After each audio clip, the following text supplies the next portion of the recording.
So again, well, I just read an interesting little article about Obamacare, and it's been online and open for business for about 72 hours.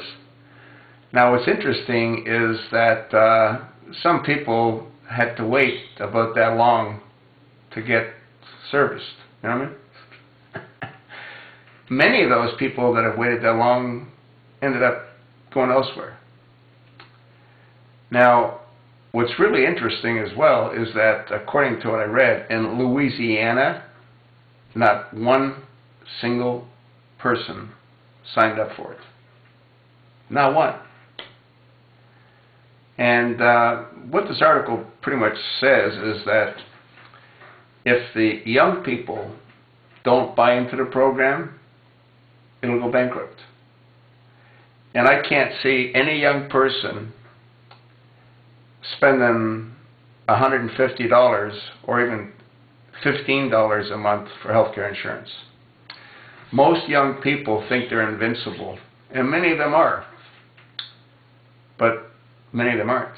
The cemetery is full of people a quarter my age. But what this really says is that it's going down the tubes. In some states, less than 1% of visitors actually signed up. And once again, in Louisiana, goose egg. So without the young people buying into it and getting involved and paying idiotic premiums, it'll go bankrupt. If you really think about Obamacare, all it is, it's a massive distraction to divert the American people so they can continue to deceive us. That's all it is. That's all it's ever been. Every time something happens, something of greater magnitude happens, and there's nothing that's of greater magnitude than Obamacare, since so much of our economy revolves around healthcare. They certainly do know what they're doing insofar as how to distract, how to divert, how to deceive. I don't understand what Congressman Darrell Issa is doing. I don't understand why he isn't doing what I think he should be doing.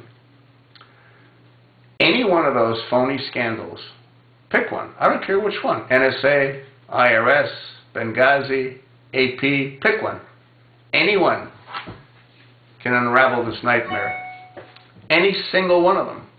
And instead, what are they focused on? This whole government shutdown is a complete farce.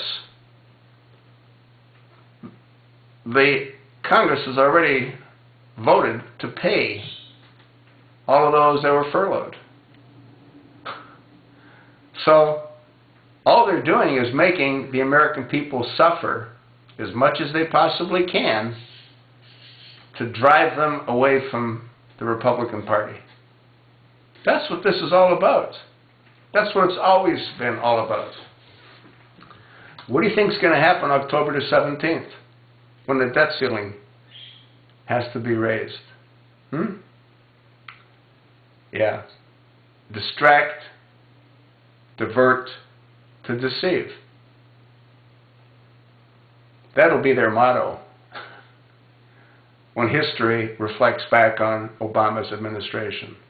It'll be distract, divert, to deceive. And the reason that is that's all they've ever done. Think about it. Nothing has ever come to fruition. Nothing has ever been completed. You know, they bring up a new event, we get all excited like on Fast and Furious. I thought for certain Fast and Furious would end this nightmare, especially when they had all the information that they had. David Ogden, March the 24th, 2009. If you haven't Googled that, please do. David Ogden, O-D-G-E-N, March the 24th, 2009. Standing right beside him Department of Homeland Security Secretary Janet Napolitano. Yet they all denied having any prior knowledge. When David Ogden says clearly Obama provided $10 million of initial funding for the program. And he talks about the less than honorable Attorney General Eric H. Holder and what he's doing to support the program. Yet they didn't know anything about it. Come on. The thing's a farce. It's a complete farce. And the American people, well, I think we're all going to be in for a rude awakening real soon.